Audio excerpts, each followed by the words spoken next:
skill itu nggak akan hilang. Luar biasa sekali. Itu sama dengan petitipnya di pedang di gunung kan tuh orang lah karang carik karang awake tandurin. Ya. Ternyata Tiang menyadari bahwa Tiang pada saat itu membohongi diri. Beli bang Tiang tiket pesawat mulai saya ganto jak Wiwin. Waktu ngabu barong jak Pak Cok. Ali Hendrawan, beliau yang memang mentor yang memang satu paling galak, yang juga paling sayang gitu. Ada perbedaan spesifik ya antara Gong Suling dengan yang beli bilang tadi Semarandane dan sebagainya gitu. Dari apanya berbeda nih Gong Suling gitu. Di apa yang ditekankan kepada katakanlah generasi muda Unhi di Kerawitan itu sehingga dia bisa menjadi yang beli sebut sekarang kuat dalam akar, kemudian mampu bertumbuh dan berkembang secara lebih baik di dunia kesenian gitu. Jadi barong itu kan identik biasanya laki-laki gitu. Adi bisa ngelahide barong loh. Akhirnya disematkanlah kemudian barong loh ini adalah kupu-kupu tarum, kemudian lebih gampang orang menyebutnya dengan kupu-kupu tarum.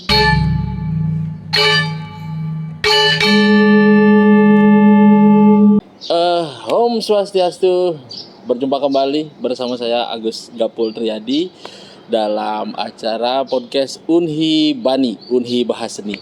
Dan yang pastinya kita akan mengundang para seniman-seniman yang ada di Bali, Nusantara dan dimanapun untuk membahas perihal-perihal seni yang ada di Pulau Dewata. Dan pada kesempatan yang berbahagia ini saya sudah ditemani oleh salah seorang seniman muda yang cukup bertalenta dan dia adalah Beli Wayan Sudiarse SSN MSN benar nggih? Atau yang biasa dipanggil Beli Pacet. Ini wilayah Ubud, Pelihatan dan Bali pasti sudah mengenal beliau dengan berbagai hasil karyanya. Inggih, Om Swastiastu Beli Bagus. Om Swastiastu. Siap, tambah ganteng kan hasilnya nih Bu. Asal bawa musliang. Betul, asal seniman tuh gitu belum ya. Asal ada kegiatan gitu berkarya, gitu. Bergaul, berdiskusi. Ya, saya tahu Beli Wayan Sudiarse ini apa ya boleh dibilang berkeseniannya tidak hanya dalam tataran praktis gitu, tetapi beliau ini juga dalam tataran filosofis gitu. Astungkaro. Iya, makanya asik aja diskusi gitu. Beli, Nawang sebenarnya awal kali Beli tertarik dengan dunia seni itu sejak kapan Beli? Soalnya tepuk foto Beli pas cenik tuh ngapain kenang asal dan ngebog gitu loh. Umur kuda tuh Beli kira-kira setahu Tiang seingat Tiang ya semenjak di taman kanak-kanak mungkin ya karena lingkungan juga besar sekali pengaruhnya. Selain keluarga di rumah juga kebetulan kakek, terus bapak ibu dan keluarga kedua orang tua juga seneng di perkesenian, terutama di seni pertunjukan, patung dan juga lukis gitu. Oh, bapak pelukis? Bapak pematung. Oh, bapak pematung? Jadi dari keluarga ibu juga ada yang penari, penabo dan juga ada yang melukis juga, pematung juga gitu loh. Sampai sekarang masih untuk mencari rezekinya masih ke patung juga gitu. Di lingkungan Pelihatan di Banjar Tengah Kangin. Jadi itu yang besar membentuk ya kalau nggak salah TK mungkin ya. TK. Bapak sering ngajak yang ke Balai Banjar untuk ini kebetulan pada saat itu di Banjar itu aktif sekali ya seketruno terus membentuk sekegong terus buat jange yang kelihatan kemudian ada drama gong sempat dibuat juga, digagas terus bisa diwujudkan gitu. Terus ya tabuh-tabuh lelambatan, legong, tari-tari ilen-ilen itulah, tari-tari lepas itu untuk pertunjukan itu. Jadi sering ikut latihan. Ya mungkin dari sana ya muncul ketertarikan untuk mempelajari bermain gamelan. Jadi mungkin dari sana ya, betul. ketertarikan.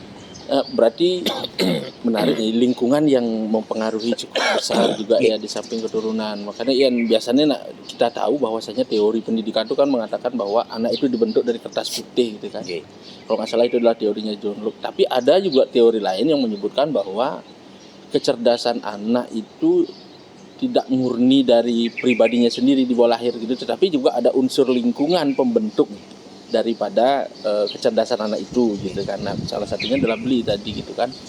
Jadi bahwa lingkungan yang banyak memang membentuk gitu.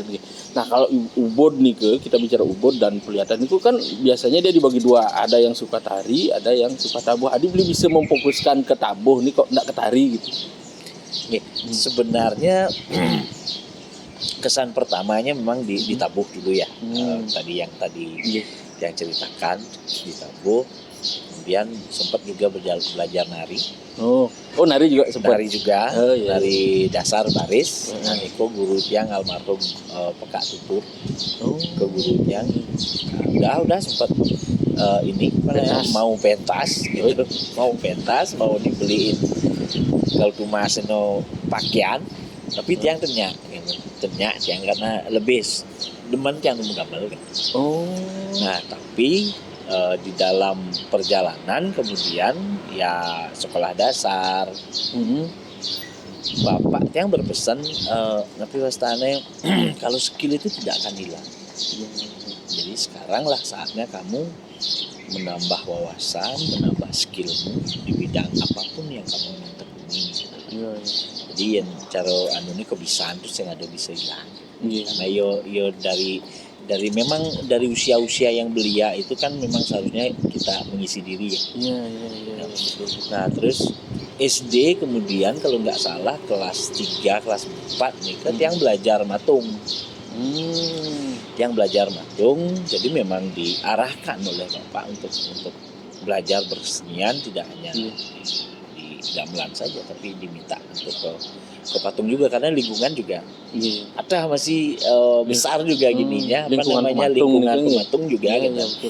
Waktu niko kan parasitnya kepasilan niko kepasilan terus kayu weben waktu zaman niko kantun ada diperbolehkan menggunakan kayu weben dalam untuk sebagai bahan patung, kayu suar dan lain-lain niko masih lingkungannya juga bagus. Jadi tiang belajar matung juga. Jadi ternyata bekal yang dimaksud itu kebiasaan itu nanti di pradir agak sing lagai kan untuk kedepannya. Betul. Minimal skill ini bisa kita pakai untuk ya ngalih pengopo jiwa lah untuk kedepannya gitu. Gininya ternyata dan memang tiang merasakan dari itu memang bukan tujuan utama ya. Bisa kan ngelah skill, ngelah pemahaman, praktek kita. Terus akhirnya ya karena kan industri nih kayak patung di rumah yang di daerah yang industri memang. Jadi memang untuk diperjualbelikan gitu. Jadi ada order gitu atau itu istilahnya made to order gitu. Jadi yang buat patung dan memang dibayar gitu. Dibayar. Jadi satu karya atau satu patung itu berapa gitu. Jadi SD kelas 3 kelas 4 niko tiang bawa bisa ngalih bekal masuk gitu. Dan istilahnya. Jadi udah bisa lah ininya. Cuma yang utamanya enggak itu gitu. Tapi terus tiang mengembangkan sampai tiang buat ini kepala kuda. Nasjaran catur yang sampai niko. Yang sampai sebadan itu. Niko sampai niko dan ngai penyu gitu. Dengan ukuran besar. Artinya tetap yang meningkatkan kemampuan lah ya, pemahaman yang di bidang itu juga. Menggamel juga tetap jalan. Cuma menari aja nggak jalan. Dari ini kan macet. Untung sih beli angka pakaian baris. Untung sih lihat gitu foto. Udah pakaian baris bisa. Iya, Niko. Jadi gitulah Iya, ininya. iya. Artinya yang jani misalnya orang matung gitu nulah. Aduh. Ternyata kan Niko menjadi bapak ya. Iya. Skill itu nggak akan dilatih. Luar biasa sekali itu sama dengan petitipnya di pedanda di gunung kan orang lah karang cari karang awaknya tandurin. Iya. Skill itu sangat membantu. Dan terus dalam perjalanan berkesenian beli gitu setelah dari SMP pasti berjalan terus untuk melanjutkan sekolah seni ini ke kita juga lanjut juga. Ya lanjut. Ya apa namanya kesenangan akan mengarahkan kita pada pergaulan. Kan Iya. kita lihat Betul.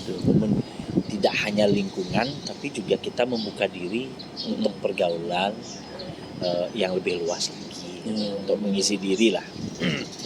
Jadi dari SMP terus bergaul lagi terus sampai pada satu titik gitu. SMA itu kan kita sudah masuk ke ini ya. Apa namanya kategori remaja ya. Di dalam pendidikan itu kan kategori remaja. Sehingga di SMA itu kita bisa memilih jurusan sesuai dengan minat bahasa, IPA, IPS kan gitu kan. Dan sekolah SMK itu kan di kategori SMA dan sederajatnya kan gitu kan. Iya. Hobi demen SMK. Ternyata Tiang memilih SMK karena oke lah cukup segini kayaknya untuk belajar gamalnya gitu. Yang SMK memilih SMK karena pariwisata pada saat itu. SMK pariwisata. SMK pariwisata. Tapi kan lah jauh niki ananya ya. Iya. SMK pariwisata Masih nulah ngais lah kalau ke seni. kita di lingkungan kelihatan pun masih lah linear kan kita seni dan budaya di dalam konteks pariwisata nih kan dia tidak hanya di dalam ritual manten gitu. Itu yang belajar ke sana di SMIP yang sekolah di sekolah menengah industri pariwisata di Gianyar.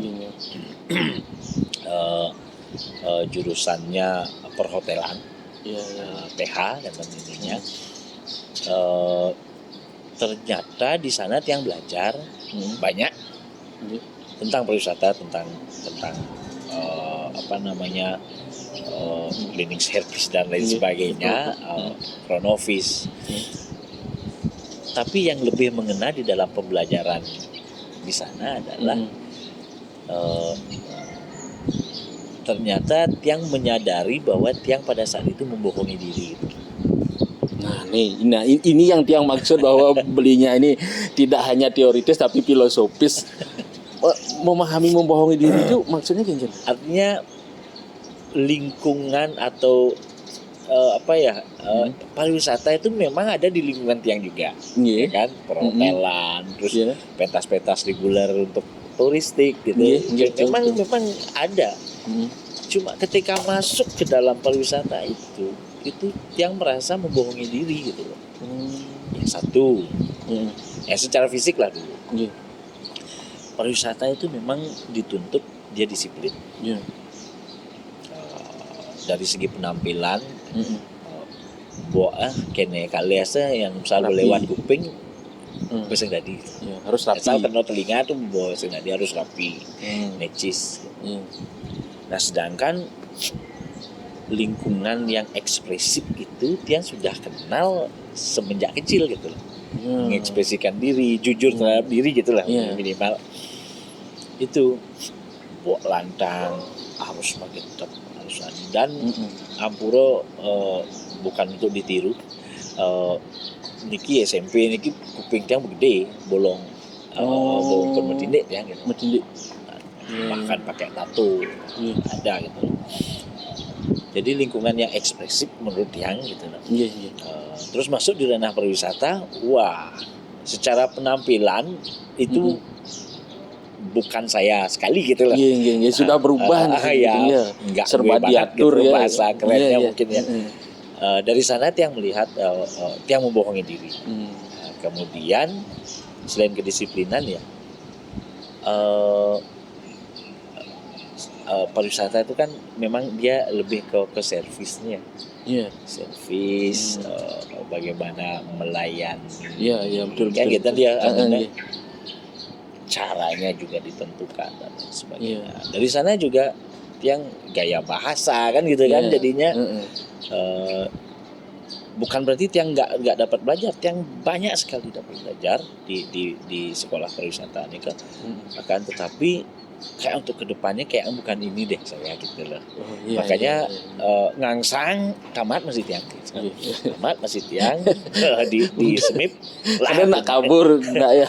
Artinya ia tamat lah. Tamat yang Tapi dengan tanda kutip tertatih-tatih gitu. Iya, artinya ya tiang menikmati itu tiang berusaha untuk enjoy aja. Iya. Pada saat itu karena yang menguatkan juga ini lingkungan teman-teman juga.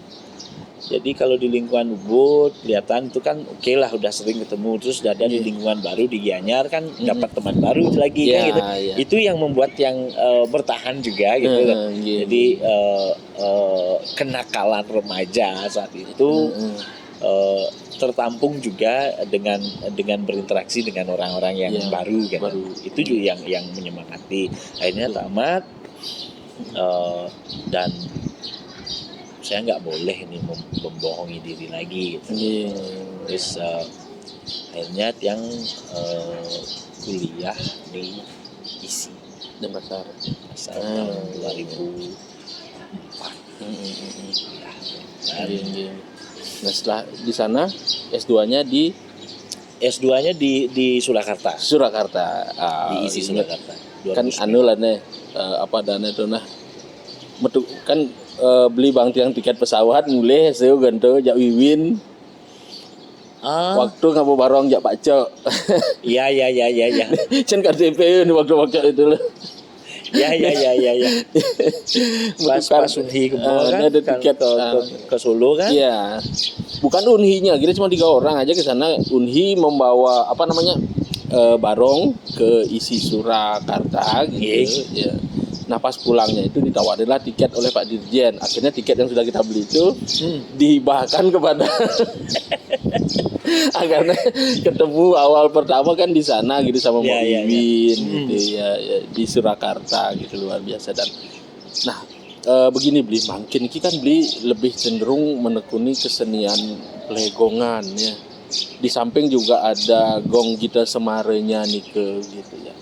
Jadi kalau kita lihat gitu kan nampaknya dalam kesenian Bali itu gitu ada yang istilahnya ya, ada nak demen kenble ganjur, kemudian ada yang suka dengan pelegongan gitu.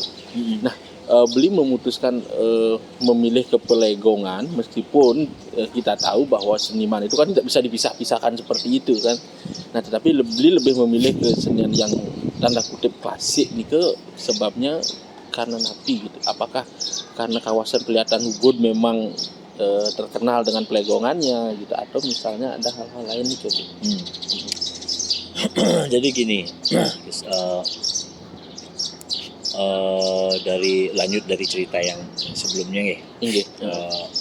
Di lingkungan ISI ketika kuliah mendapatkan teman baru lagi. Kan? Lingkungan baru, mendapatkan teman baru, terus yang memang menyampaikan ke orang tua dan beberapa teman-teman yang ada di desa di Pernyataan, Bang Jerago Pesu Benduna banyak, karena kita tahu bersama bahwa Pelihatan itu salah satu basis dari kesenian yang ada di Bali. Kesenian kebiar, arjo, legong, patung lukis juga gitu, di Pelihatan. Jadi begitu besar warisan kesenian yang telah diwariskan oleh pendahulu tiang di Pelihatan. Nampaknya kita tidak boleh menjadi campah raga kan gitu. Jadi maksudnya adalah kenapa tiang ingin keluar dulu, tiang ingin mengisi diri, membuat fondasi Akhirnya yang keluar, maksudnya di Denpasar gitu kan, diisi. Dan memang ke rumah itu memang tiang saat tidur saja gitu loh. Dan bahkan tidur di kampus sempat gitu. Jadi ada lingkungan baru, ada kesibukan baru gitu. Dan tiang kenal banyak, kemudian bertemu banyak dengan orang-orang hebat di bidang kesenian. Nah, dari sana tiang belajar bergaul, mengisi diri, tidak hanya sesuai dengan ketertarikannya gitu, tapi memang porsinya memang lebih besar ketertarikannya gitu loh. Jadi bentuk kesenian yang lain harus juga dipelajari juga. Jadi kesenian seperti gong kebiar yang secara umum, terus belaganjur sudah tiang pelajari, jalani di masa-masa kuliah dulu gitu. Ngurueng ke Banjar-Banjar, ke desa-desa gitu. Nah sempat seperti itu. Nah kemudian tiang berjanji pada diri tiang, saya mau keluar dulu, nanti pada saatnya saya akan kembali. Pada akhirnya tiang belajar, tapi tiang buat fondasi juga di rumah, kuliah, tiang bentuklah seko embrionya niki, seko gong suling kita Semarang, gamelan suling kita Semarang, embrionya. Sebenarnya tiang bentuk embrio gong suling niko grupnya itu tahun 2001. Nikah yang bentuk embrionya, dan tahun 2008 ketika tiang tamat diisi, di tahun yang sama juga yang buat namanya grup itu gitu. Gita Semarang itu tahun 2008 jadi namanya. Tapi embrionya udah dari 2000 ke 2001 gitu. Jadi fondasinya yang buat di sini juga, terus yang ngisi diri di sini gitu. Di Denpasar gitu. Jadi apa yang dia tahu di sini yang buat bengkel lah. Untuk kita Semarang itu yang jadikan sebagai lab atau bengkel kita, bengkel dia untuk meramu apa yang tiang dapat gitu. Nah pada akhirnya di sana tiang buat berjanji pada saatnya saya akan kembali, pasti saya akan pulang gitu. Jadi melabuhkan diri di rumah lagi gitu. Nah, akhirnya tiang menikah. Nah itu kan artinya harus di rumah kan gitu kan. Iya betul. Di rumah, akhirnya tiang di rumah memfokuskan diri ke bentuk-bentuk kesenian yang kita miliki di Prianta. Baru tiang ini masuk, karena yang linear dengan gong suling kan pengarjaan. Ini pengarjaan ya, kebetulan Astum Karo waktu niko pengingsir tiang kandun. Benar Cokodolinsir, soal Tendrawan, kandun. Beliau yang memang mentor yang memang satu paling galak, yang juga paling sayang gitu. Tiang diajar bermain kenang hubungan semenjak SMP oleh beliau. Jadi mendapatkan pemahaman tentang kenang dari beliau, pemahaman lebih lanjut. Bapak tiang yang memang mengajarkan secara dasar. Nah itu kemudian karena mau janji dia kan katanya, janji makin jangan pun yo rumah atau ya di sana lah saatnya tiang dengan fondasi yang sudah tiang bangun, tiang berfokus kepada bentuk-bentuk kesenian yang telah diwariskan oleh seniman-seniman Prianta dulu yang sampai sekarang masih ada dan memang perlu untuk kita dalami lebih lanjut lagi untuk kita nantinya bisa kembangkan lebih lagi. Jadi di sini dia ingin membuktikan bahwa kesenian itu bukan barang jadi. Dalam artian dia terus berproses. Dia terus berevolusi. Maka dari itu ekspresi kesenian itu disebut juga sebagai ekspresi jiwa zamannya. Jadi kene zaman ini jadi kene bit. menit kayaknya zaman gitu ya. Mungkin kita hitung dari satu dekade perubahan itu. Tapi Tiang di dalam mengembangkannya itu Tiang tidak ingin lepas dari akarnya gitu.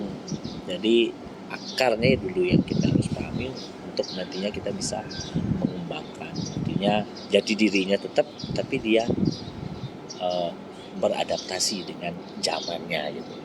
Jadi itu. Nah, jadi kalau boleh dibilang yang menjadi pondasi kekuatan beli sekarang berkesenian itu gong Gide Semarenya nih, gong suling nih. Sebelumnya dia kan awam sekali dengan gong suling ini gitu, dan yang tahu gong suling itu juga lihat postingan beli gitu. Jadi gong suling ini sebenarnya dulu memang sudah ada, beli mengembangkan atau beli yang menciptakan komponen gong suling. Ininya barungan ya, kita anggap kita sebut barungan karena memang dia sudah berbentuk barungan, bukan instrumen. Gong suling itu memang sudah ada dari dulu barungan. Iya. Secara kesejarahannya Tiang menurut cerita Tiang mendapati jejaknya di daerah Bangkok, di daerah Tabanan. Yang mendengar, cuma Tiang belum sempat menelusuri sampai ke sana. Kemudian di Peliatan kebetulan ada, di Puri Peliatan, di Puri Kaleran, Cokodoli bagus, yang ini Cokodoli Bisir. Nah itu juga dari sana juga yang mendapati ada barungan gini, barungan gong suling. Cuman setelah ditelusuri barungannya ada, tapi dia tidak lengkap gitu loh. Jadi yang Tiang maksud tidak lengkap itu adalah secara fisik dia ada, tapi secara non fisiknya tidak ada gitu loh. Belum lumrah gitu loh. Ada. Maksudnya non fisik itu gini. Jadi ada, semisal kita ambil contoh, ada gamelan Semar Pegulingan, pastinya ada tabuh Semar Pegulingan gitu. Jadi fisiknya gamelannya, tabuhnya non fisiknya gitu. Non fisiknya. Kan kita nggak bisa melihat tabuh. Iya. Kita hanya bisa mendengarkan saja. Betul. Jadi makanya yang bilang ininya belum lengkap. Maka dari itulah yang berkonsentrasi untuk membuat gending yang memang tercipta dari alat itu gitu. Sementara ini ya setahu Tiang, suling itu meminjam dia repertoar di gamelan lain, gamelan Pelegongan lah, gamelan Semar Pegulingan lah, gitu. Bunyi ya gending gitu. Untuk dimainkan pada instrumen ensemble gong suling gitu. Nah ikut yang ini yang memformulasikan gendingnya sesuai dengan karakter dari barungan suling itu gitu. Itu awalnya. Ada perbedaan spesifik ya antara gong suling dengan yang beli bilang tadi Semarandane dan sebagainya gitu. Dari apanya berbeda nih gong suling itu? Kalau kita mencari perbedaan dari bahan, dari instrumen kan, dari bahan, fungsinya berbeda, tapi yang sama itu adalah rancang bangun konsep barungannya itu memiliki persamaan gitu. Jadi kalau semisal di Semarandano gitu, Semarandano itu kan barungan, bukan instrumen. Jadi dia terdiri atas instrumen apa saja kan, gitu kan. Ada ugal, ada pemade, kan yang ada pemade gangso, pemade kantilan, penyaca, calung jego gitu. Di dalam prinsip gong suling juga sama. Jadi ada yang berfungsi sebagai pemedit, kemudian ada penyaca, ada nyalung, ada nyego gitu. Dengan cara atau teknik bermain yang masing-masing memiliki gitu loh. Gitu. Kendang kan ada juga kendang dan lain. Jadi prinsip instrumentasinya sama. Cuma perbedaannya fungsinya, kemudian bahannya, kemudian itu dia. Artinya secara gininya itu yang menjadi perbedaan itu nggih. Fisiknya kan sudah pasti nih berbeda gitu. Ya. Tapi secara fungsi yang ada di gamelan kayak Semarandana itu dialih bentukan ke dalam suling kan gitu jadinya ya. Iya, kurang lebih seperti itu dia. Kurang lebih seperti iya, itu. iya, iya. Nah, idenya seperti itu Idenya. konsepnya. Iya, Jadi iya, iya. gitu. Nah, terus tadi yang menarik tuh Bli, mengakar kuat kepada gamelan itu kan misalnya kalau Bli memiliki sebuah prinsip bahwa kita harus mengakar kuat dulu gitu ya, baru kita bisa mengembangkan gitu. Ya. Nah, apa yang Bli lihat saat ini gitu ya terkait dengan misalnya banyak para seniman-seniman muda gitu yang kemudian berani mengembangkan diri gitu. Apakah menurut Bli itu sah-sah saja, sudah sesuai dengan pakem atau ada catatan-catatan tertentu gitu. Misalnya kita ambil contoh dah perhelatan seni Bali gitu ya yang baru selesai ini. Nah di sana kan banyak tuh ini ditampilkan karya-karya gitu ya, ada dari Blogajur, kemudian gamelan termasuk tarinya juga yang kita lihat sepertinya out of the box gitu. Nah, kalau menurut catatan Bli itu sah-sah saja gitu atau perlu ada penekanan-penekanan tertentu? Ini menarik juga ketika kita menyimak perjalanan kesenian kita di Bali ya. Yang mungkin kita bisa melihatnya di dalam perhelatan PKB, perjalanannya. Saya sangat mengapresiasi sekali kita selalu melihat geliat seniman, progres seniman kita di Bali, ya terutama seni pertunjukan di Bali itu sangat ini sekali, sangat progresif. Sangat progresif. Jadi setiap tahun ada usaha untuk membuat kebaruan, setiap tahun ada usaha untuk, jadi selalu dilakukan pembaharuan. Jadi kreativitasnya sangat tinggi sekali. Dan kalau kita berbicara kreativitas, kita harus kita tidak bisa berbicara benar dan salah. Jadi karena setiap orang memiliki metode bicaranya masing-masing di dalam menyalurkan atau mengimplementasikan ide, konsep, gagasannya ke dalam bentuk sebuah karya. Nah kemudian setelah kita mengamati kan, mulai ya mungkin kita ini ambil satu dekade lah, dekade belakang, kreativitas itu terus bergulir. Sedemikian besar kreativitas dan semangat dari seniman-seniman semua, tidak hanya penggarap saja tapi pemainnya juga gitu, yang datang dari segala penjuru, seluruh kabupaten yang ada di Bali. Nah, terus di dalam perkembangannya, terutama para kreator, kok setelah ini gitu, semisal setelah PKB gitu, setelah pentas, kok nggak bisa bertahan karyanya gitu. Iya. Gitu ya.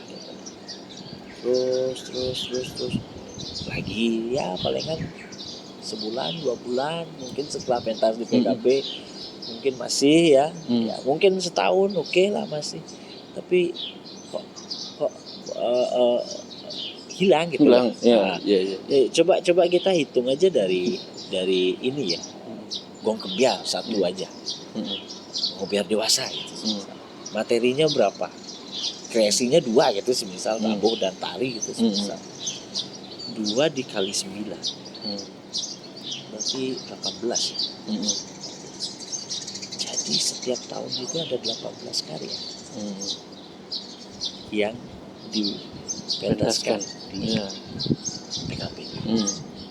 Berapa karya yang masih bisa bertahan sampai berkelanjutan? Gitu. Kan gitu kan? Betul. Terus itu baru 1 tahun. Sekarang kita 1 dekade, ya kan? Berapa karya seharusnya? 18 kali 10 kan? Heeh. Ya 180 180 karya ya. karya, kan gitu. Ya betul. Dari 180 itu berapa yang masih bertahan? Kan gitu. Jadi yang lama kan kendan orang kan. Di pura Dabbo gari nih gitu alih. Iya ya. Ya Kok kan? bisa begitu ya? Ya, Nggih, betul. Menarik juga. Pura tuh galangkangi. Nggih. Ya. Iya. Oh, adi sing tampone baru kan gitu loh. Ya kan? Betul ya. Ya. Betul. Oh. Terus gitu. Penyambutan gitu tetap Pusparesti yang gitu Ya, ya itu dah tetap itu. Artinya pilihannya selalu yang sudah ada gitu. Iya. Kan gitu ya. Heeh. Itu kan baru satu ini. Baru satu gong biar dewasa gitu. Nggih, betul. Nah, kan ada gongnya anak-anak. Iya. Ada satu oke di anak-anak kita bilang aja satu. Satu 9 kali udah 90 satu Karya. karya. Iya. Apa yang menyebabkan hal itu ya? Kan gitu kan? Nggih. Dia orang manul Heeh. dia mengeluarkan karyanya gitu. Iya. Ya cuma kok nggak bisa bertahan? Apakah mungkin karena di beberapa daerah kemudian berkembang karena penggarap gitu. Ada yang mewakili dari desa apa sekarang kan gitu kan, grup apa atau sanggar apa sekarang. Misal pemain ininya ini si A, pemain teropongnya si A, pemain tahun depannya masih itu. Jadi dia bukan dari desa itu, tapi dia dipakai juga di desa yang lain gitu. Artinya sampai mungkin ada istilah sekan PKB nih gitu loh. Sekan biar nih gitu loh. Iya artinya kan. Ya. Kalau yang sepak bola klubnya berbeda. Ada pemainnya sama itu loh. Ronaldo main di Arab itu jadi di Portugal malu ya. gitu. Dia gitu mungkin seperti itu ya. gitu. Artinya tidak murni desa itu yang ini apa namanya yang memiliki ini sebagai pemainnya gitu loh. Iya. Kalau murni artinya istilahnya pindahan kan wonten istilahnya PKB ini kan nyebun nih. Nyebun di tahun-tahun 90-an itu masih gitu. Nyebun nih kan. Kalau ya ya tuh uling di desa itu kan gitu loh. Sehingga kan nung ida nganggo yang di pura gitu loh. Yang di hijau kan dia artinya. Kemudian makin ampun len-lean. So kan PKB alang bantah kembali bani lagu nyile me tulungnya ngaya di pura kene me tulungan setelah itu bapak senjual bapak hilang betul. Mungkin saja itu yang menyebabkan karya-karya yang lahir di PKB itu nggak bisa bertahan gitu loh. Ya kan? Iya betul. Kalau karya itu nggak bisa bertahan, kembali ke bukan barang jadi gitu loh. Kengkian cara rego menyebutkan karya itu nantinya untuk lahir dari jiwa zamannya gitu loh. Atau menyatakan jiwa zamannya kan. Kan singidar kan. Kan apalagi tesen gending gitu loh. Ane ngidang lagu ninggang gitu. Nah syukur-syukur ada rekaman gitu loh. Jadi ada YouTube atau oke. Kalau tidak dimainkan kita akan pernah tahu gitu. Kesenian itu nggak ada gitu loh. Karya itu nggak ada. Kan? Iya. Seni lukis panjang kan ya. Itu kisah-kisah dengan. Tetap biar itu. Dan orang tidak akan pernah tahu gitu ya. Ya artinya yang kalau seni musik, seni pertunjukan kerawitan gitu misal, dan termasuk tari juga. Kalau kita tidak memainkan dia tidak ada gitu. Kan saya nggak tahu. Ini kan cara, ini kan gendeng ya. Itu pemain. Kan menjenang gendeng, saya ngidang kan oleh. Kan ini kan jadinya kan sustainable-nya itu yang nggak ada kan itu. Seharusnya kan kita perhelatan PKB yang akbar sebulan penuh itu sustainable karya yang telah lahir di PKB itu gitu. Iya. Ya, kemudian selain itu juga di dalam kreativitas di PKB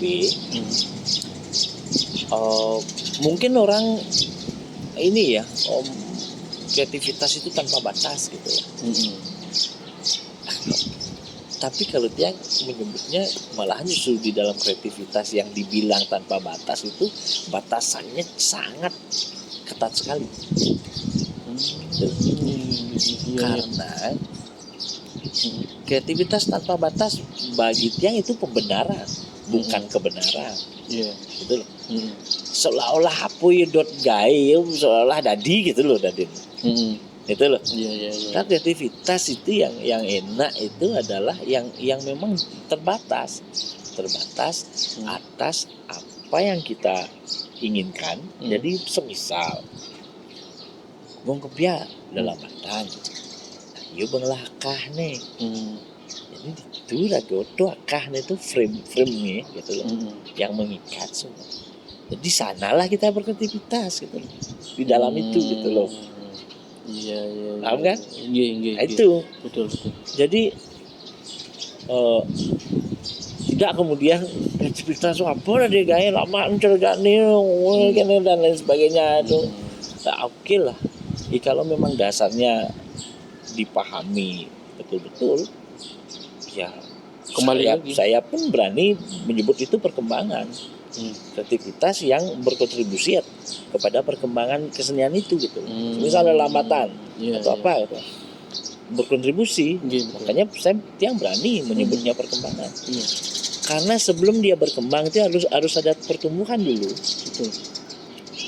Nah, sebelum dia tumbuh harus ada akar. Dan bisa dikatakan juga dia pun tidak akan melewati batas gitu ya, ketika dia tahu batas itu sendiri gitu ya. Jadi misalnya ada lambatan gitu, dia udah tahu koridornya, akarnya kuat gitu. Kemudian dia pun mengembangkannya itu pasti di seputar situ saja kan gitu, jadinya kekuatannya akan di sana kan gitu ya. Dia akan mengelola di jalur di rel itu saja. Iya, tidak akan keluar dari pakem itu. Sekalipun bisa meminjam yang lain, terus kemudian diadaptasikan. Itu sah sekali. Tapi akarnya harus tetap. Karena kreativitas itu salah satu yang ditekankan adalah mengembangkan. Kan berkembang itu dengan jalan kreativitas gitu loh. Kan gitu kan. Makanya akarnya harus kuat. Pemahaman terhadap akar gitu. Dan menarik sekali Bli. Kan Bli juga termasuk salah satu pengajar di prodi kerawitan kan gitu ya. Unhi. Jadi saya ingin mendapatkan kintan Bli. Jadi apa yang Bli tekankan kepada katakanlah generasi muda Unhi di kerawitan itu sehingga dia bisa menjadi yang Bli sebut sekarang kuat dalam akar, kemudian mampu bertumbuh dan berkembang secara lebih baik di dunia kesenian itu. Kalau kita di jalur akademik terlebih di pendidikan ya setidaknya kita kan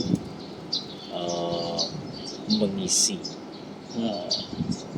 adik-adik mahasiswa kita agar nantinya dia selain mampu bersaing mungkin di dalam dunia pekerjaan dan lain sebagainya, fondasi-fondasi yang secara mendasar itu juga menjadi perhatian serius kita kan gitu. Sebenarnya hal yang mendasar itu adalah kalau Tiang dalam konteks yang sebagai pengajar di Unhi, Tiang pertama Tiang rumuskan dulu platform kita. Satu, kita berada di bawah naungan Universitas Hindu Indonesia kan intinya berarti Hindinya menjadi platform kan intinya agamaan. Kemudian ada Fakultas Pendidikan. Jadi kan beda pedagogi dan lain sebagainya kan, itu yang berurusan dengan pendidikan, itu menjadi platform juga. Nah, kemudian ada jurusan seni yang di tempat yang di jurusan yang prodi karawitan, berarti itu menjadi platform juga. Jadi kita ada 3 platform.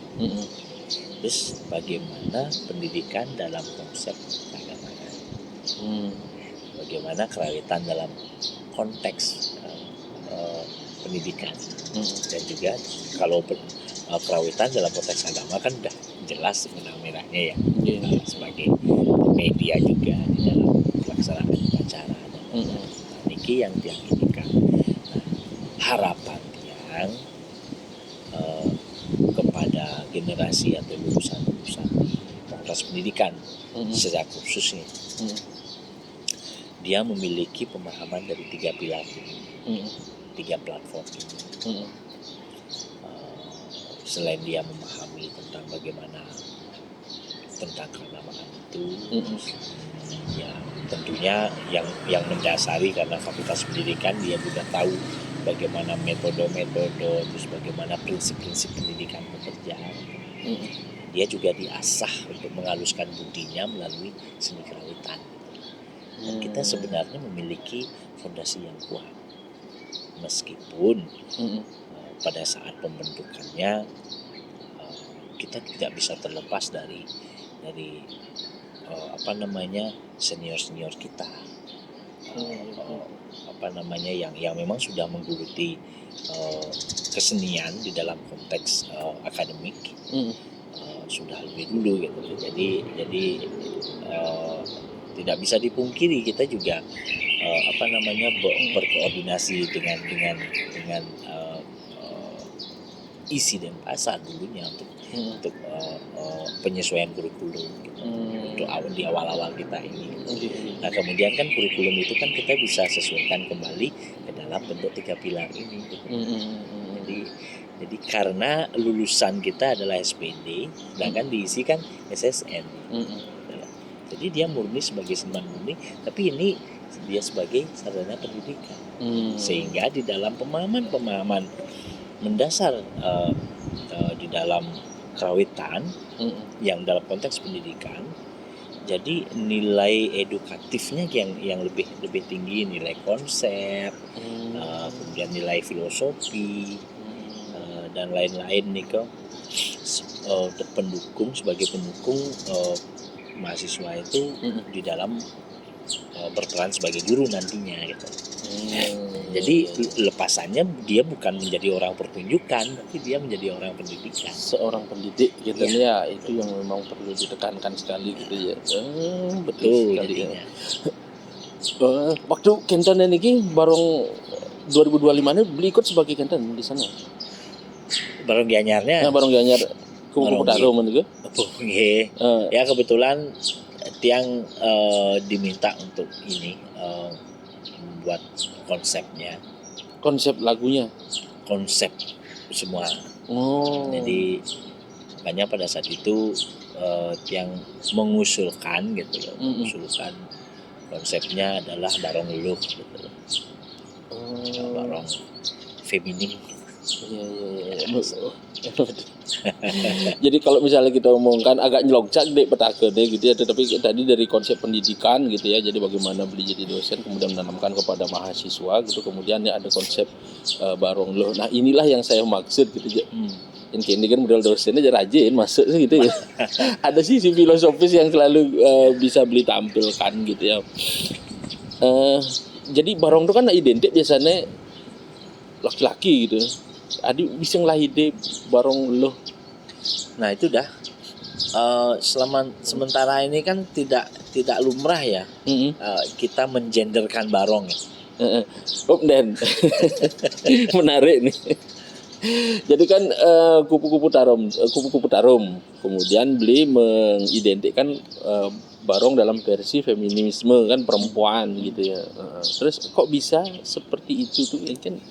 Ya, arti dualitas itu kan selalu ada ya. Betul. Dalam kehidupan ini, terlebih kita sebagai orang Bali ya, kita sangat mengaplikasikan itu. Ini kan ketika kita melihat produk-produk kesenian dalam tanda kutip yang kemudian merangsang keyakinan untuk kemudian artinya disucikan, ada keyakinan. Jadi dia kan sebenarnya produk kesenian nih. Iya, iya. Kalau kita mau jujur gitu loh, Betul. Rangno, Barong itu produk kesenian. Iya, iya. Jadi cenderungnya sebelum sutradara nganggo sesuwun gitu loh, sebelum sungkem udah di artinya tangiang kalau disakralkan untuk dipuja gitu, untuk disucikan, ya pasti dasarnya ngelawang malu. Lawang malu. Lawang ya berarti kan keseniannya yang pertama ada kan gitu kan, bentuk kesenian gitu. Ya, terkait dengan ya bentuk-bentuk dulu. Rangno kan berjelas nak menyonyo lambeh tuh, lantang kan nak lo itu sih gitu ya. Iya, iya. Nah barong ini nih kan ada barong lo, ada orang wani nih gitu. Iya, iya. Apakah barong itu simbol wani, purusel, terus lando tuh perdana gitu. Perempuannya, apakah seperti itu? Enggak, masih bani orang gitu rega kan gitu ya. Karena tiang berangkat dari gender itu karena tiang melihat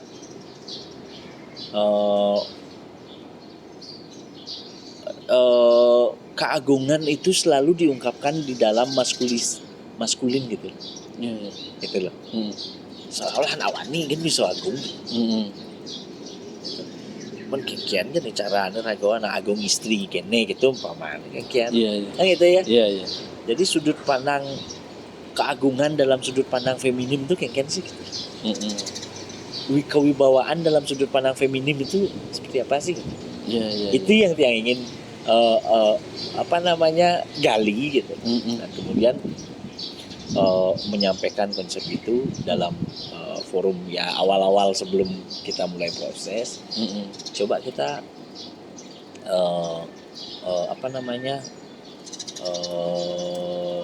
frame konsep gerak, konsep musikal dan lain-lain itu dalam konsep barong dulu, feminisme yang ditonjolkan. Nah terus kayak caraan kira-kira apa kan gitu kan pasti ada pertanyaan kemudian kan bagaimana menandakan bahwa itu perempuan seperti itu misalnya itu feminis. Terus dalam konsep ini ya penjelas yo manis kan gitu gendingnya gitu. Nah higelnya yen orang yo sing nak dekak kipak nih gitu modelnya. Artinya feminimnya ada tapi agungnya tetap gitu lebih bawahnya tetap gitu. Nah terus benang merah keseniannya Iya. Kemudian dia ngambil benang merahnya dengan kesenian yang lain adalah kesenian gegandrang. Gegandrangan itu kesenian yang memiliki keterkaitan. Iya. Artinya kalau nggak barong lo gegandrang coba. Aku kene pendekatan nih kan untuk ngidang dari segi gerak dan dari gerak kaki dulu dan dari segi musik. Gegandrangan itu kan apa? Instrumen musik, gending atau? Gegandrangan itu istilah. Jadi bentuk ininya joget pingit. Joget pingitan, ada gandrang, ada gandrung kan ngenten ya. Iya. Ngenten ya ini. Joget pingit. Jadi di beberapa tempat di Bali. Gegandrangan itu istilah pola gini. Secara musikal dia menjadi pola gegandrangan. Kata dasarnya kan gandrang. Gegandrungan kata dasarnya gandrung kan ngenten ya. Maka itulah yang kita ini jadikan rujukan lah. Makanya muncul kemudian format seperti itu. Kan itu dia ininya. Cara ngopek nih, terus melodinya, tengah-tengahnya gitu. Dan kemudian berlanjut ternyata di Singolkerto Wenten Kenten ini kesenian sesolahan yang disebut dengan kupu-kupu tarum gitu. Tapi tidak ada barongnya. Ada barongnya. Oh, ada barongnya. Ya, Oh. tapi ada penari lain Eh, yang berperan sebagai kupu-kupu gitu. Oh, Menggunakan gitu. kipas. Sebelumnya beli belum tahu itu. belum tahu. Oh, Belum tahu. iya. Makanya kita sesuaikanlah di sana gitu. Ternyata bentuk uh, konsep musikalnya agak sama gitu loh. Oh, sedang lungi ya kan katanya. Iya. Jadi lebih dalam kita artinya mengangkat lokal jenis di sana jadinya gitu. Akhirnya disematkanlah kemudian Barong Luh ini adalah kupu-kupu tarum, kemudian lebih gampang orang menyebutnya dengan kupu-kupu tarum. Dan beli juga lebih pede gitu ya untuk mengangkat itu karena sudah ada nih lokal jenis gianyarnya kan gitu ada gitu loh. Jadi sing hijau-hijau ragobin gitu. Iya. Oh. Ya, apakah itu kebetulan atau apa kan gitu kan? Iya. Ya, tapi ternyata diberi jalan seperti itu. Dan itu mendapatkan apresiasi yang luar biasa ya. Nah, Stungkaro ya minimal kan kalau tiang dikasih kesempatan untuk atau dipercaya untuk membina gitu, sebuah mungkin di desa, pasti tiang yang paling pertama yang tiang cari itu adalah karakter dari pemain, terus apa yang dimiliki oleh masyarakat setempat. Itu yang kemudian kita angkat, itu yang kita angkat, yang kita kelola, olah. Tujuannya satu, sustainable, gitu. Keberlanjutan dari kesenian itu, gitu loh. Iya, betul. Itu loh, artinya yang bo anu nak ditu jangkat, nak ditu masih ngabat kan bidang ya berlanjut. Iya, betul. Nah, perkara demennya atau sing atau perkara luangkin jelek, nah itu kan kembali lagi ke penikmat, kemudian pemain dan lain-lain. Nah, minimal gitu ya kalau misalnya Dot ngalih pemain dari luar gitu. Ya 80-20 gitu misalnya, atau misalnya lagu itu kita hibahkan kepada desa setempat. Sehingga keberlanjutannya itu kan masih. Iya. Itu salah satu solusinya. Ya terlebih ini dimainkan oleh masyarakat setempat gitu. Iya, betul. Apalagi generasinya itu kan lebih lama lagi bisa. Iya. Keberlanjutan diperjuangkan ke depannya itu. Iya. Betul sekali Bli, dan ini menjadi sebenarnya ada Dot Wordo Mekelo gitu, cuman waktunya terikat oleh waktu gitu ya. Bli, pesan dan kesan gitu kepada generasi muda gitu, kepada juga seniman-seniman gitu ya, kedepannya itu apa sih yang menjadi tantangan dan apa yang harus diperkuat terhadap kesenian yang ada di Bali Kidul? Silakan. Baik, ketika kita membahas tentang perkembangan Bali ini kan sing janingen kan gitu ya. Iya. Jelas kita akan fokus kita akan tertuju pada generasi muda. Ya. Dalam konteks seni dan budaya, progresif kreativitas seniman muda itu sangat tinggi dan sudah selayaknya juga, sudah sepatutnya kita juga berfokus juga pada generasi tua gitu loh. Tidak hanya generasi muda saja yang kita topangkan ininya kan, generasi tua juga harus memiliki pola juga, adaptasi, pola transfer knowledge.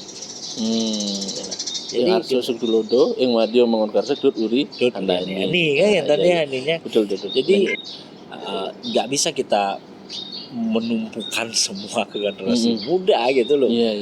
Terus generasi tua apa tugasnya kan gitu kan. Jadi kerjasama ini sangat penting. Meskipun beda periode kelahiran, mungkin ada disebut milenial kah, Gen Z atau Gen apalah kan gitu kan, Gen Y dan lain-lain. Itu kan klasifikasinya aja. Tapi kalau kita berbicara tentang kebudayaan, terlebih kita di Bali, kita harus sama-sama memposisikan diri sebagai orang Bali. Itu yang paling mendasar. Sehingga terbentuk kemudian kerjasama antara generasi tua dan generasi muda. Hmm. Nah kemudian kerjasama ini akan sangat berpengaruh pada peradaban kita ke depannya, terutama di bidang seni budaya dan keyakinan kita yang ada di Bali, karena ini sangat berkaitan semua. Kalau itu bisa dilakukan, yang kira kita akan semakin bangga menjadi orang Bali. Semua memiliki perannya, semua memiliki tanggung jawabnya, sehingga semua bergerak untuk perkembangan dan kemajuan seni dan budaya yang kita miliki di Bali. Seperti itu. Iya, terima kasih Sama-sama. pada acara Rawa Semare gitu. Sebenarnya kita dotsan ngurte gitu lebih panjang gitu, cuman next time kita pasti akan undang beliau, mudah-mudahan tidak pernah lelah untuk bercerita-cerita gitu ya. Sebenarnya kan banyak yang bisa kita gali gitu ya, seperti keberlanjutan gitu ya, cara pandang kita terhadap kesenian itu gitu. Tapi kita akan buatkan topik dan pasti kita akan undang beliau lagi gitu. Mudah-mudahan tidak pernah bosan. Siap. Ya, terima kasih banyak. Sama-sama. Demikian juga pemirsa di podcast Unhi TV, terutama dalam Unhi Bani, Unhi Bahaseni. Nah, nanti kita akan undang lagi para seniman-seniman yang lainnya untuk bisa mengutarakan pendapat, untuk bisa bercerita gitu ya tentang segala sesuatu tentang seni. Dan mungkin pemirsa nanti menginginkan gitu undang siapa silakan tulis nanti di komen, kita akan upayakan untuk hadirkan di sini. Dan di akhir kata saya tutup dengan Parahma Santi. Om Santi, Santi, Santi, Om. Terima kasih.